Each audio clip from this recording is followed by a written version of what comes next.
Welcome everyone. Happy 2021. So my name is Adriana Machado and I'm the founder of Briyah, a benefit corporation based in the US that bridges innovation, practice, and purpose to inspire leaders to change organizations and create an impact economy. And what do I mean by impact economy?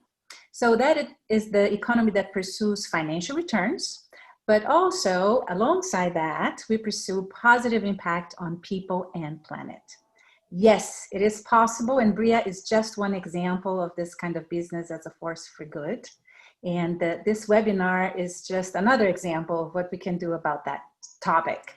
So this is the 8th webinar of Briyah. So this is the first of a new series. So 2020 was a very challenging, very unique year. Many of us lost loved ones, some lost their jobs, even hope. But others reinvented themselves, reinvented their lives, their ways of being, and so much happened that we could not have dreamed of. So very, very unique and a lot of complexity has been added on top of everything else we already had. So at Briyah, we created this series of webinars last year called The Future of Leadership. And we discussed topics that leaders must be mindful of. So including communications, talent management, systems thinking, stakeholders, citizen stakeholder, redesign for sustainability, innovation to create new markets. And now it's time to say that the future has arrived.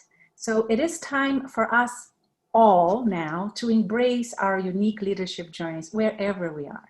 So big or small, it really doesn't matter the size of the job to be done, but the mindset.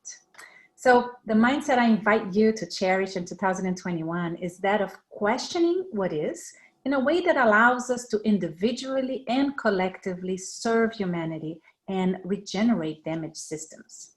So in order to kick off this new series for a more prosperous and regenerative new year, we are joined here today by amazing and inspiring leaders and friends to have a 1-hour panel discussion to offer you a holistic and inspiring vision for 2021. So we'll highlight key messages in specific areas. We won't go deep in each of the topics. We'll do that later, I promise you.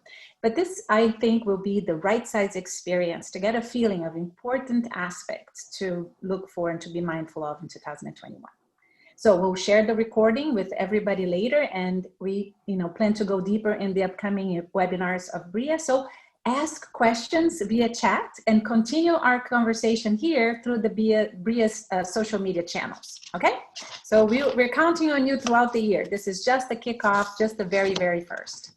So without further ado, let me introduce the panel. So we're joined here today by Dorothea Werneck. So a Brazilian economist, the first woman to be appointed minister twice in Brazil, and I think in the world. So she was first Minister of Labor, and then she was Minister of Trade, Industry, Commerce, and Tourism. She has held many leadership positions throughout her life and career, and today she is a member of the Brazilian Academy for Quality. So Dorothea will focus on the economy at large, sharing with us her most recent learnings from the inspiring work of Kate Raworth. So Kate Raworth designed this new model for the donut economics. So we'll see what Dorothea found about this and learn more from her and the prospects for a prosperous new world. We're also joined today by Jon Freedman, a former GE colleague, who is now the Senior Vice President for Global Government Affairs at SUEZ Water Technologies and SUEZ North America. So he's the representative of the SUEZ Group to the World Bank and to other multilateral organizations, and has had a beautiful trajectory leading global environmental sustainability initiatives. And today he will focus on this water nexus, the role of corporations, and how corporations can be a force for good in the world. So also with us, Adele Godoy Vrana, an Afro-Brazilian feminist and social justice activist who advocates for a decolonized internet where people like her can be fully visible, heard, and affirmed. Adele has also had an amazing trajectory and is currently the co-founder and co-director of Whose Knowledge. It's a global campaign working to redesign the internet by centering the leadership of marginalized communities to create, collect, and curate their own knowledge online. She will focus on going beyond diversity and inclusion. As your moderator today, I will focus on the era of leadership and systems thinking, my passion, to navigate the complexities of the 21st century. So looking for the interconnections between, the topics, balancing the zoom in, as I say, looking for details, and the zoom out, looking more broadly, finding new alternatives. And I also will try to highlight the importance of intentionally seeking to promote regeneration. So that is how to move from scarcity and competition towards collaboration and abundance. So exploring this notion of separate and yet connected, so we can unleash the forces of co-creation. So let us look at the design of our products, our services, our actions, our narratives, and offer this perspective that comes from living systems, where the emergence of the overall health of the system is based predominantly on the collaboration, on collaborative relationships amongst all the diverse participants of the systems. So it is possible, and we will see that today. So we'll kick off with a poll. So let's take the temperature of the room and see how you're feeling today before we get started. So let's see what you are going to be answering to us. So let's take a look at the poll we prepared for you. Are we ready for the poll? Yes, so let's see. So we want you to answer to us what? How do you feel about 2021? Are you excited and looking forward to a great year? So you click in number 1. Are you cautious and still keeping the guard due to COVID? Click in number 2. If you're not sure, click in number 3. If you're waiting to see how the year unfolds, 4. And if you're concerned and worried about different things, click on 5. So I'll give you another minute for you to vote, and we'll see the answers. They are coming, so more answers. Let's vote. One more. All right. More people getting cautious and still keeping the guard due to COVID, which is reasonable and needed, yes. Some people concerned and worried about the different things, and some excited and looking forward to a great new year, and others waiting to see how the year unfolds. So nobody is not sure. Everybody has an opinion, so I like that. Very opinionated crowd here. So that is awesome. Thank you so much for voting and letting us know how you feel. So now it's my time to call the speakers to come and share. So each one will give some introductory remarks, and then we'll have time for questions. But keep going with your questions in the chat. So I'll start with Dorothea. Dorothea, please enlighten us. Welcome. Okay. So since we're living through COVID, I will start with that. And I'm almost 10 months at home. I'm this over 70 years, so 72. So I have to take much more care than most of the people. So at the beginning, a lot of questions arrived, and the people start to be anxious. What is going to be? What is that? So many questions without answer. And in my case, since I am an economist, I also was worried about what's going to happen to the economy, to the companies, to the countries, to the world. It's a global pandemic, and as we are following, a lot of problems are arising. At the same time, I started listening to a very important thing to me, that there is no new normal. There is going to be a different moment. And which is this new world? What are things going to happen? What is is the perspective we can draw about the future? So I was very happy that I got this reference. Adriana gave me. She is she has the blame for it, and I was really got to passion for a very simple reason. The book of Kate Roth made it possible to make sense about the moment we are living and more than that about the future. So the traditional economy, and then that's one thing that she does brilliantly in the book, is just to comment what is the old economy, what are the old parameters, what are the old priorities. And for example, this is a very special place in it. Is growth a good focus for everyone? And she says no, because we know that if everyone in the world can attain a middle class status, we need 3 planets. And second, and this is not exactly in these terms in the book, what's going on with the people? Are we happy with what we have? Are we happy with the health treatments we are having? Are we happy of living without income since we have to stay at home?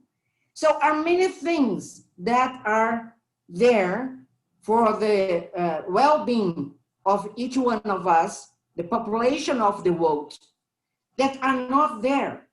So these 2 things, the care we should have with the planet and the care we should have with people, may be considered as boundaries in which we should not trespass.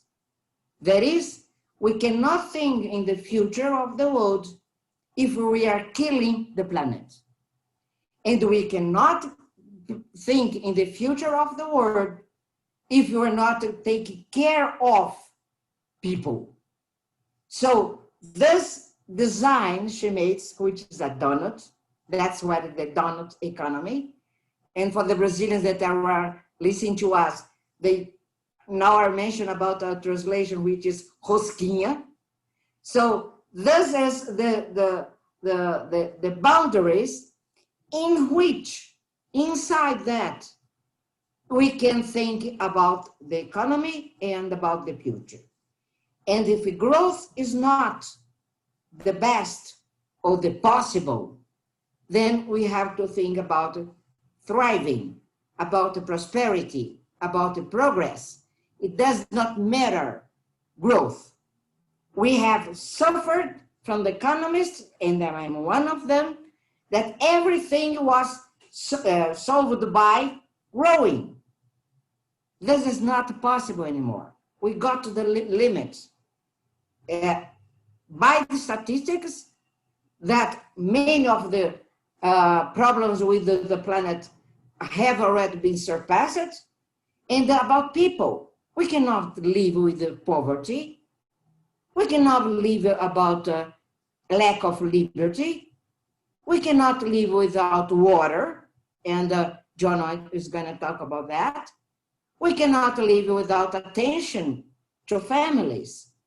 So let us use this moment where it became quite clear that solidarity, that friendship, that love are very, very important for us, and it has been in this period, to try to solve and try to diminish the problems in the situation like that.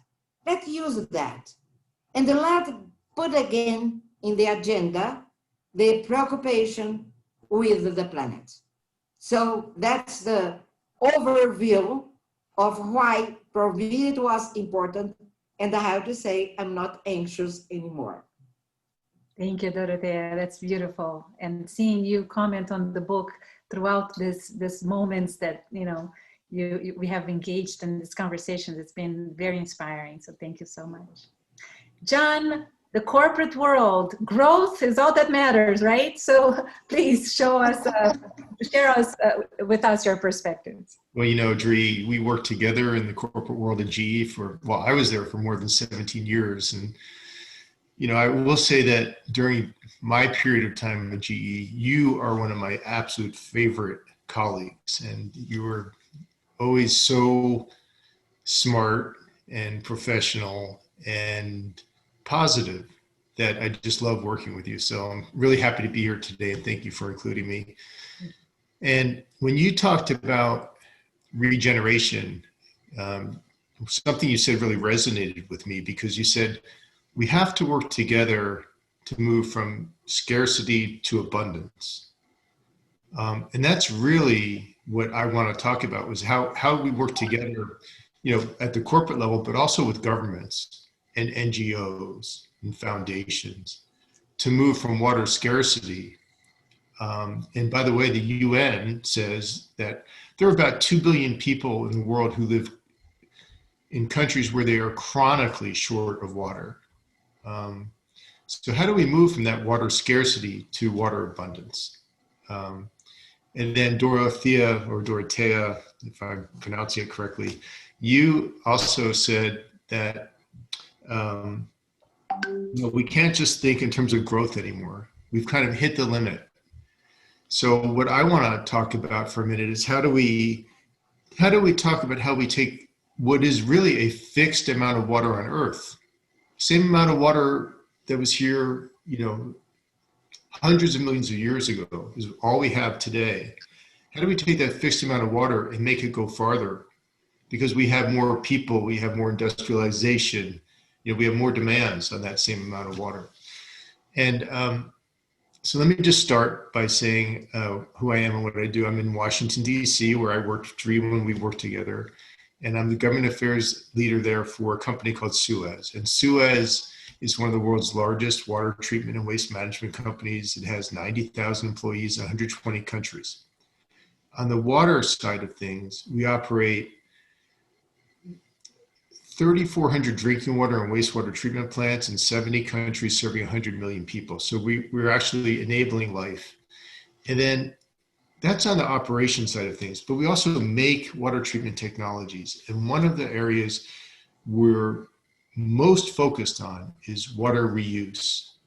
And that's because I just mentioned there are these 2 billion people who are short of water. And really the main way that we can address water scarcity is by taking wastewater, and instead of just discharging it untreated. And by the way, 80% of all wastewater around the world is not treated. It's just discharged into rivers and oceans untreated. We need to take that wastewater and treat it so that it can be reused for things like growing crops. And in the developing world, 70% of all water goes to agriculture. Also, we can use it to run power plants. And here in the US and other highly developed countries, 40% of all water goes to running power plants. And then the new thing is we can even take this treated wastewater and directly fill drinking water reservoirs. So you can actually address water scarcity through water reuse. But it's not really happening today in a big way. Only 4% of the world's wastewater is being reused. And that's because, well, I'd ask the audience, but there's no real feedback mechanism here. So I'll just give the answer. It's because water is almost universally underpriced. And I don't know what it is in Brazil, Dorothea. I mean, you're an economist. I know you were a minister twice for the government there, which is very impressive to me. But I'm guessing water is pretty inexpensive there. It's very inexpensive here in most communities here in the US. And what happens is it's so inexpensive that businesses and communities are not investing in the technology to take the wastewater and reuse it. They're just discharging it partially treated into rivers and oceans. So that's where we need governments to step in and make policies that will promote greater water reuse.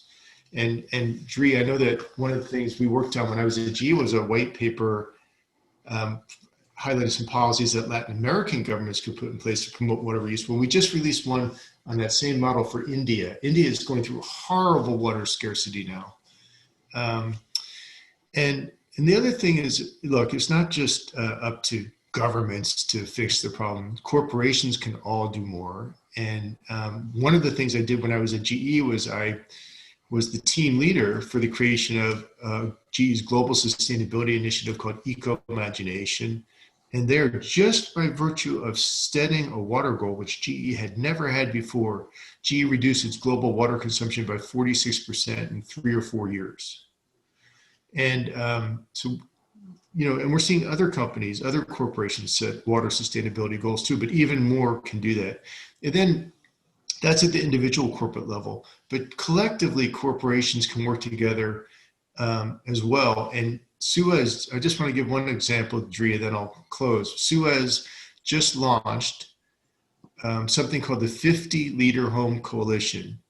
And we did this in conjunction with the World Bank, the World Economic Forum, and a number of other organizations. And the idea is to design a home and pilot it in 4 places in the world, including Los Angeles in the US, that uses 1/10 the amount of water that is typically used by a household through more water efficient appliances and through greater water recycling. And anyway, that once that kind of model gets demonstrated, we can use that to create regeneration around the world. So I'll stop there. Thank you. Beautiful. So using technology to connect all of this loose ends that are not necessarily visibly connected, and making it more visible for people to be the managers of what they're doing with their lives, with their resources and whatnot. So beautiful. Thank you, Jon. So Adele, your turn for your introductory remarks. Welcome. Yes, thank you for having me here, Dri. And hello again, Dorothea and Jon. It's a pleasure to be sharing this space with you. And thank you for all of you who had made the time to join us today. So when Adriana reached out and asked me to think about the vision for this era of leadership, she knew about, of course, my background in social justice issues. And really, I have been looking at the trends for what is the trends for leadership for 2021 and beyond. And the leaders of today and tomorrow, they need to be thinking about social justice and the deep-rooted issues that we are all facing right now and have been facing for generations, but now with prominence. And my answer to her is that, yes, I will come and I will talk about how the leaders need to be thinking, all of us, but the people in the positions of leaderships need to be thinking beyond diversity and inclusion, and start creating and practicing a frame around equity. And before I extend on what I mean by equity, what it is, what it's not, and how to implement that, I just want to start by saying that if you, and probably most of you, have already attended, right, like an unconscious bias training or a diversity inclusion training, and it's all good. I'm not saying that those are bad. They are really great stepping stones to be checking your positions of privilege, like realizing you have bias, and probably unconscious bias in this case. So they're really good to start the process of dealing with these issues, but they cannot be the end solution. Right? And I will say that diversity as a way of solving problems of representation, right? Like you really need to have the reproduction of the human diversity within your organizations, within your, like, every space that you are, to increase productivity, to increase the success of the design and experiences that you are creating. So it is great that we are seeing more hiring and practices around those initiatives. But if we are thinking about racism and gender inequality and other forms of marginalization as these deep systemic issues that are really complex, you cannot solve that by a checklist approach, right? If you have, like, okay, I'm hiring a woman, I'm hiring a person of color, I'm checking my checklist of diversity and inclusion, and I'm solving the problem. I wish it would be as easy as that, but it's not, because those are complex systemic issues. We also need systemic solutions, and equity is really that, is when you really acknowledge and create systemic solutions for this historically systemic processes that created the inequities that we see today. And inequities are inequities in access, in opportunities, and resources. If we don't look and locate ourselves and the problems that we see today in history and really analyze how we got here, we can't really move forward. We can really create new systemic solutions. So there is a location in history that is really needed for equity. And then once you start moving forward, what you need to be looking at, you need to be looking at creating systemic solutions. And those happen in two levels here, at an individual personal level and at a collective organizational level. So the individual level, and probably you have seen, if you have been following Adriana and systemic and systems thinking approach, you have probably heard her saying that and other panelists saying that, but it really starts with the individual. It really needs to be the work that all and each and every one of us are doing.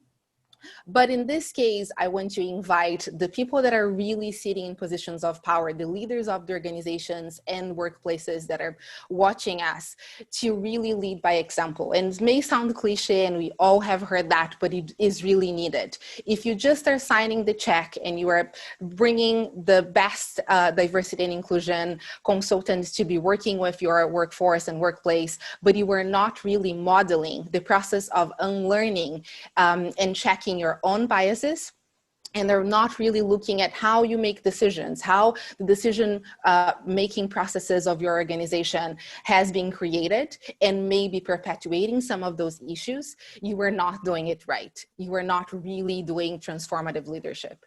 And then when you move to the collective organizational level, you really need to be looking at the processes, right? What are the practices that are really going to change the culture of your organization? If it doesn't get to the level of changing the culture, you are also not really doing systemic changes. So to summarize, right, like diversity and inclusion initiatives, they are great. They are a stepping stone. They are needed. But if we are not really looking at equitable systemic solutions to the systemic problems, we were really not going to go at the root cause of the root cause of these issues. And we are not going to be doing transformational leaderships. We're going to be at the surface and not really at the deep where we need to be to solve these problems that we are called to solve for. So I'm going to stop here. Yes. Thank you, Adele. And as we say in systems thinking, in order to change systems, we have to see systems, and we have to be mindful of the design, as you said. So speaking of design, let me go back to Dorothea with a question about also the book, The Donut Economic Model, because Kate talks about the design, and she suggests that we should look at design when we want to improve organizations or countries, right? And she gives 5 key design traits that I think are very important and powerful to shape an organization. So she talks about purpose, networks, governance, ownership, and finance.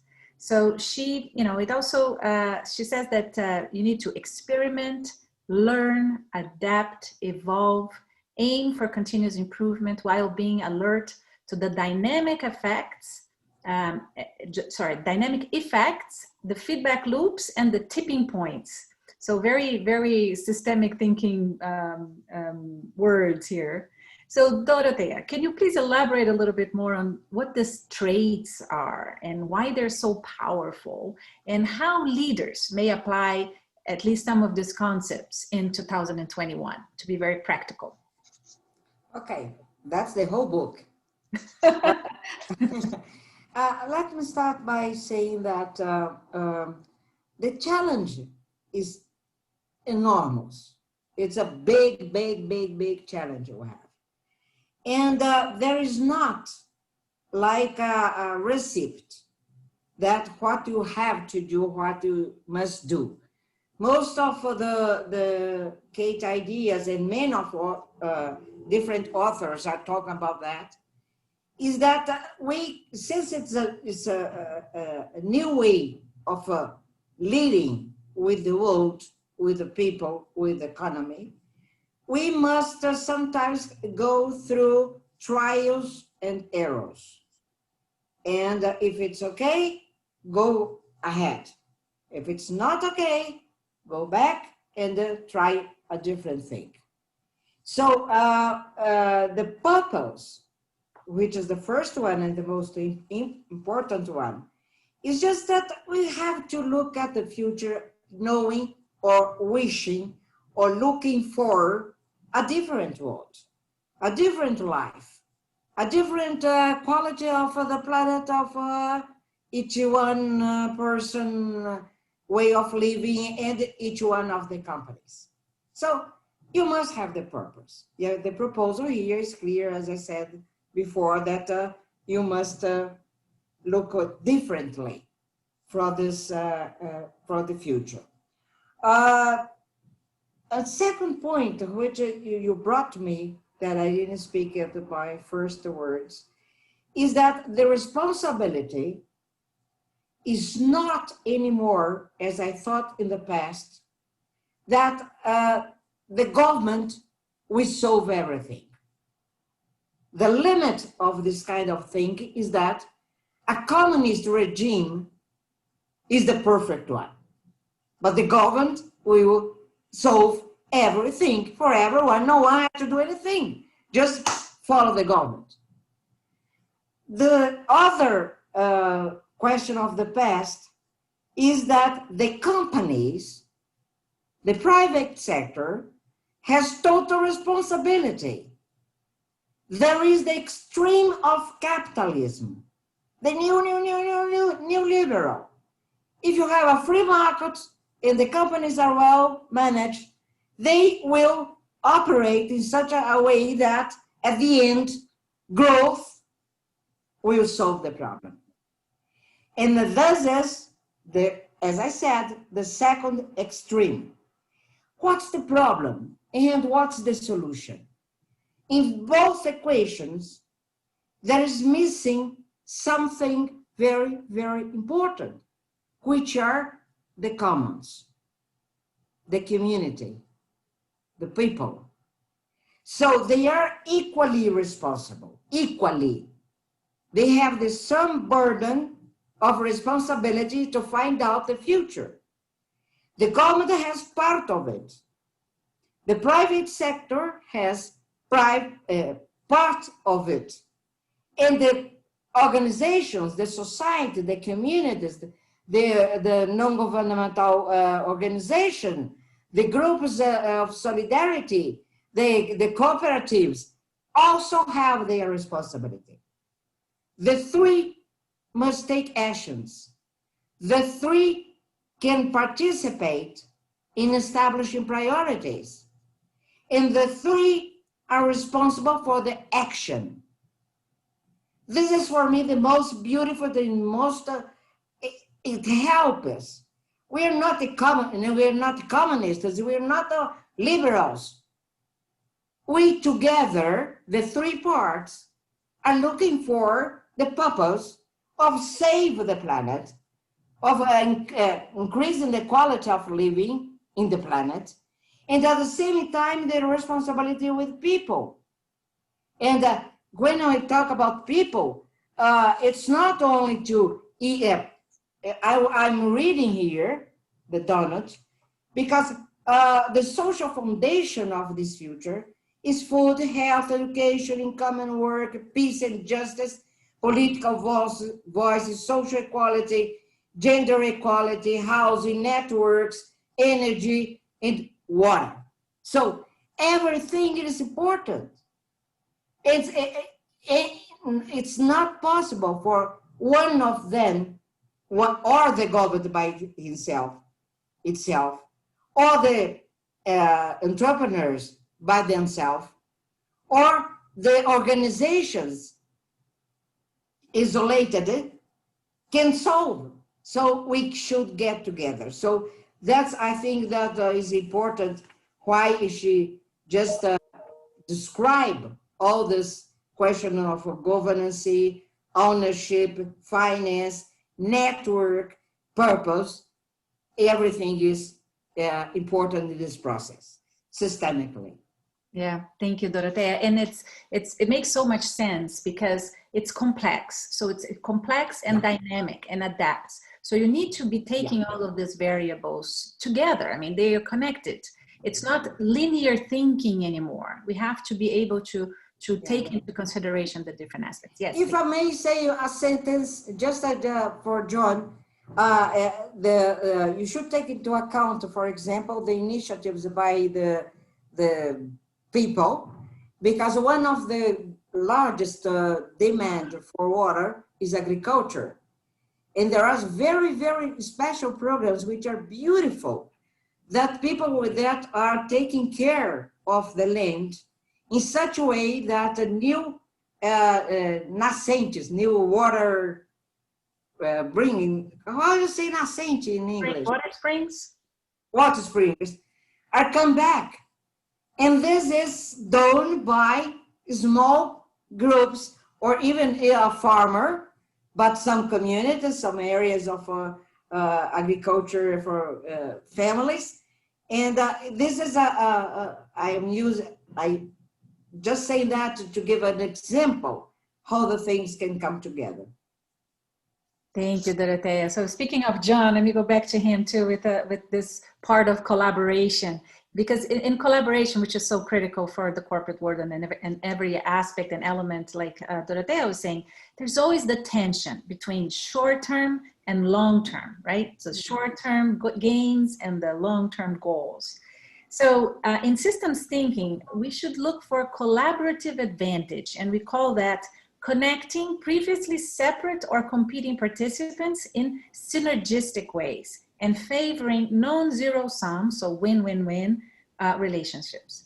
So Jon, do you see room for this kind of approach in 2021 in the corporate world with the issues that you deal with so closely? Yeah, I do.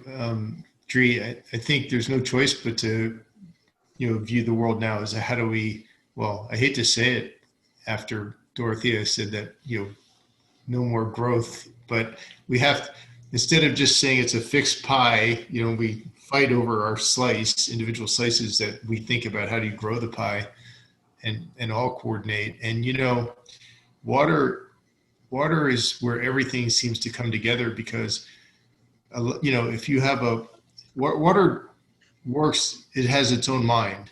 And if there's a watershed, a river basin, and you have farmers and businesses and just communities all relying on that watershed, that river basin, they have to figure out a way to work together so there's enough for everyone.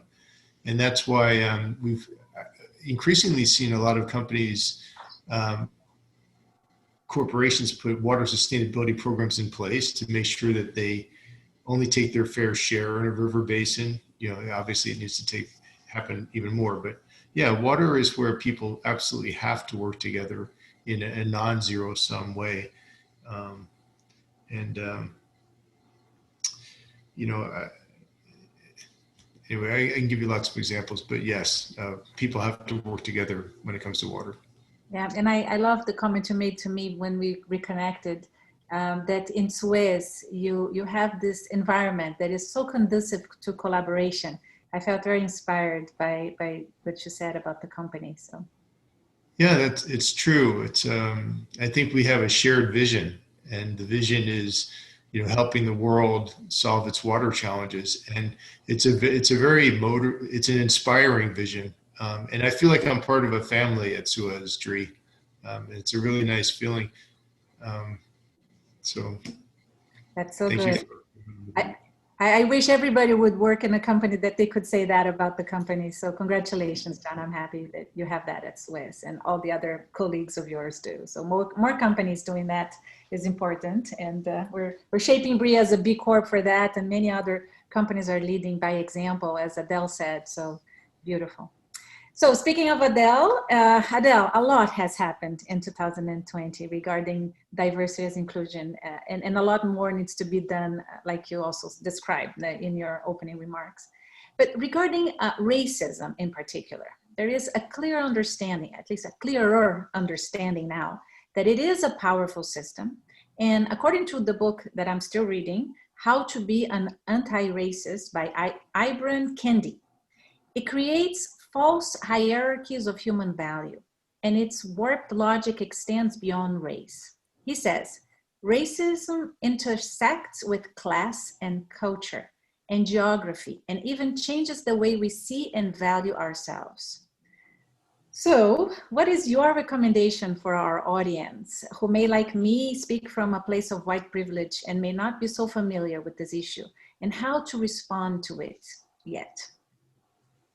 Yes, I'm really thinking again and sitting with this place of gratitude for this question, because I think it gives me an opportunity to first acknowledge how hard this is, right? It is a conversation that is hard to have. It is a process that is hard to embark on, but it's absolutely necessary.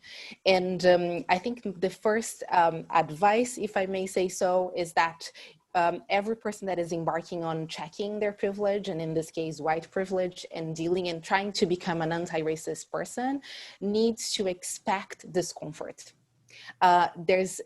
There's no way of doing this work and become an anti-racist person without feeling discomfort.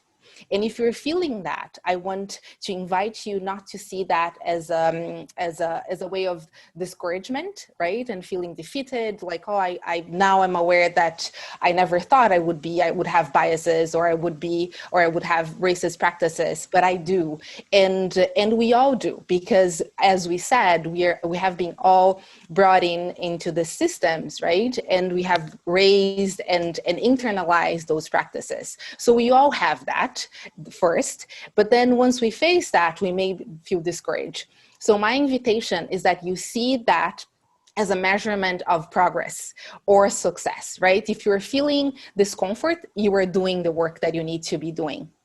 And again, the other invitation is for you not to really see that there is an end game, that one day you are going to wake up and after read all the books in anti-racism work, or doing all the diversity trainings one can possibly do, you are going to be, right, like anti-racist and the job is done. Because it's always going to be this process of unlearning. We are not going to, as individuals, as collective, unlearn the work and what we have been absorbing through generations. We will need generations to get through it, to do this work. So see yourself as a work in progress and process.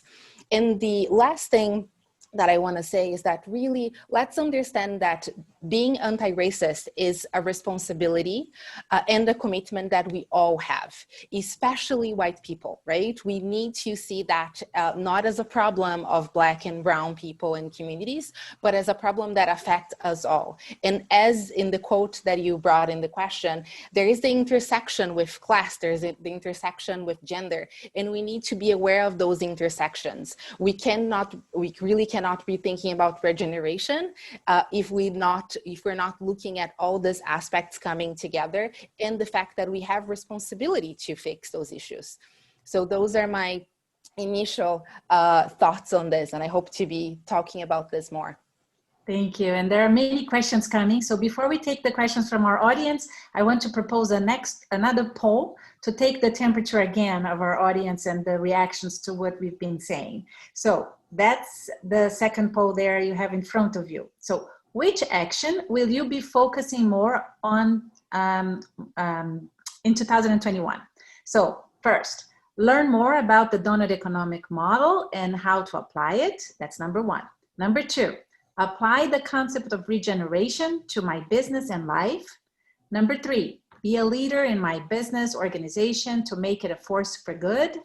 Number four, go beyond diversity and inclusion and follow Adele's advice. And number five, learn more about systems thinking as a tool for leaders to navigate complexity, and come to Briyah to learn more. So choose your answers and let's see, voila, the answers are, okay, most people, 45%, will be a leader in my business organization to make it a force for good, followed by apply the concepts of regeneration, go beyond diversity and inclusion, and learn more about systems thinking. Awesome, awesome. Nobody was interested in the donut economics, Dorothea, so you need to talk more about that too. So let's take the questions from the audience here and see if any of the questions we received are also talking about that. So let me read one here that was from Julia that I got earlier, the first one. So COVID-19 impacts every aspect of our life. In the last months, we have seen a lot of changes. It seems like we are more concerned about the environment, work balance, diversity, justice, and other relevant topics. In your opinion, how can we take this opportunity to bring real solutions and promote positive changes in our society? I'll leave it open, whoever wants to say something about Ana Julia's question. I can say something. The main thing to do is just the questions Adriana posted there is action. So it's good to learn. It's good to know.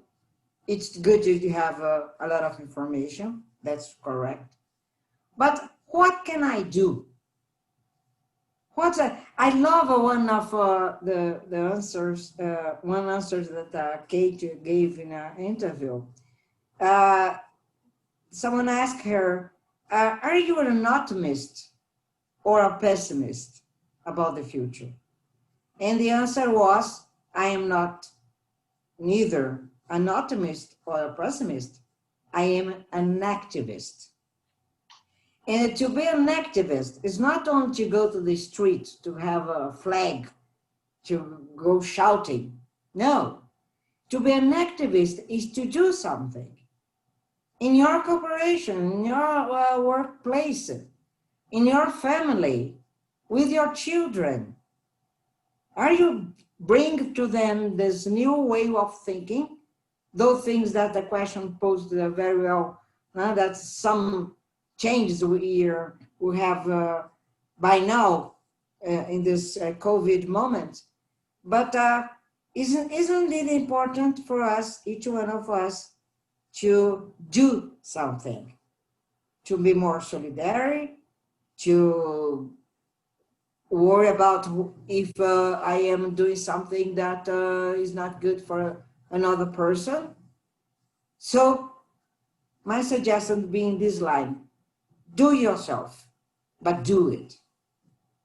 Thank you. That resonates very beautifully with the era of leadership. So it's us taking action, not waiting for the future to arrive. Yeah. No matter the size of the influence you have, but do it, small or big or large, right? Just do it. Thank you, Dorothea. John, you want to say something? Yeah, sure, Dri. One of the things that I'm seeing that is a silver lining to COVID is the way that the world has come together to address some of the water challenges. Again, I'm talking only through my water lens. But the World Bank, you mentioned earlier that I'm the SUEZ representative to the World Bank, so I track what they're doing. They're working in 100 countries right now, trying to make sure that people have access to hand washing facility stations and they have access to safe drinking water. I know that SUEZ stepped up itself. It's a proverbial drop in the bucket, but we provided 10 million euros in donations to try to address COVID-related water needs. Just one project is in Kenya, Nairobi, in a slum where there's hundreds of thousands of people. Nobody even knows how many people are in the slum. And to provide hand washing stations so people can try to stay safe from COVID. And then I want to say that as governments are now providing money to stimulate their economies, COVID relief funding, I think we can spend that money in a way on infrastructure, water infrastructure at least, that is more resilient and more sustainable, knowing that we're going to need to address problems in the future. So I think that will be a positive outcome from this, which is we will have more resilient, sustainable water systems. Yeah, thank you. Yeah, we have a comment that goes along those lines too, from Carlos Cardozo. He says, data, information, and knowledge is very necessary, but not enough for a better and sustainable world for all. We need wisdom. So this webinar is highlighting migration paths for a new normal. So I like that. Thank you so much for your comment, Carlos. And we have a question that ties into that too with for Adele. This is from Lilian Cavalieri. So Adele, is there some inspiration of an organization, institution that started to deal with social justice theme like a complex system? Yes. I'm sitting with this really recent example of an organization it's a company called Expensify. They do like online, they do online finance, expense reports and finance services in general.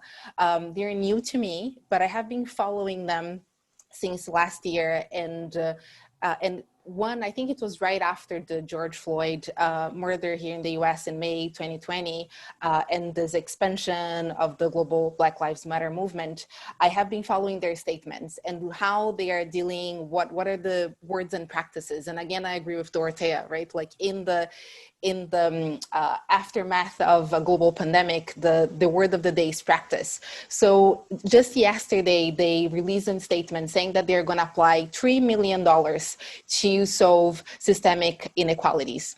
And the way they got to that number, and we have seen many of the tech giants and many other corporations also applying valuable and huge financial resources towards diversity, inclusion, and equity. But what I found interesting about this example is that they look at the gender gap around white men in comparison with women and people of color. And by looking at the gender gap and this difference, they calculated how much they should invest to make sure that there is a level playing field inside the company and in the actions that the company is promoting. So it's really looking at what I was saying, at the intersection of the systemic inequalities, bringing them together, and then again, putting money towards it, right? Like walking the talk, and in this case with practice of a $3 million. So I think this is an example that brings together these aspects of really looking at systemic inequalities. So the examples exist, right? We have lots of good cases and practical cases. And unfortunately, our time is almost up, but I still want to go around and offer you the opportunity to mention something for our audience, offer them this vision for 2021 that each beautiful one of you bring to this table, to this panel. So I will start with Dorothea. Dorothea, your message for 2021. Okay, Joe, I would say that please do not give up. Please look for the alternatives we are finding out around the world. Please be in yourself, be confident in yourself, and do something. As Adriana said, doesn't matter if it is a very small thing, or if you are able as a leader in a company to do a huge contribution for the future. But please do it. Thank you, Dorothea. It's wonderful to have you. Jon, your final message to our audience, please. I don't know if we can do it in 2021, Dri, but let's generate a sustainable water supply for everyone. And if any of your attendees are interested in learning more about it, they're free to contact me. And there are lots of great organizations where I can point them to help them get engaged. Thank you. So at least get started, get to know a little bit more about the issue, get awareness. We always say that too. I mean, it first starts with creating consciousness, and then you take action. So know that this is a problem, or this can be solved by your small and big actions, and learn more about it. So yes, Jon definitely will share in the Briyah site more for people to be acquainted with the topic and start getting to action. So thank you so much. Adele, your final message to our audience, Vision 2021. Yeah, so my message is that I want to invite us all to really take the brutal gifts of the global pandemic and the many pandemics that we are facing now to really look towards ourselves, and also, right, like locate ourselves in history, look at our ancestors, where we come from, and what are some of the practices and some of the systemic issues that we sometimes reproduce without knowing, without intention, but are really harmful to all of us as a society. I think it's a way of looking at that, locating yourselves, examining it, and then again, as we all said here, going to practice, right? Like it is time to regenerate and to really be transformative leaders. So that's my invitation. Well, before we go, you launched a beautiful initiative yesterday, and we haven't talked about it. Would you like to just say how people can join your initiative of the legacy of the that you launched yesterday, Martin Luther Yes, King Day. yes. So we launched an initiative called Exploring Our Origins, where two co-founders of Whose Knowledge, which is the companion nonprofit that Adriana already introduced, we went and looked at our histories, right? Like where we come from, our families. She as a Dutch American, I am an Afro-Brazilian with also indigenous origins. And through that, we looked at colonization, racism, and many of the dynamics that we talked about today. And I would really invite all of you that are seeing this to check this out. It's all on our social media, but also to share your own experience. When you look back and you look where you come from, where your ancestors come from, what is it that you want to change? What is it that you wanted to pass along to the new generations as a leader, but also as a human being that is trying to make this world a better place? Thank you so much, Adele. We'll definitely share more of that in the Briyah sites too.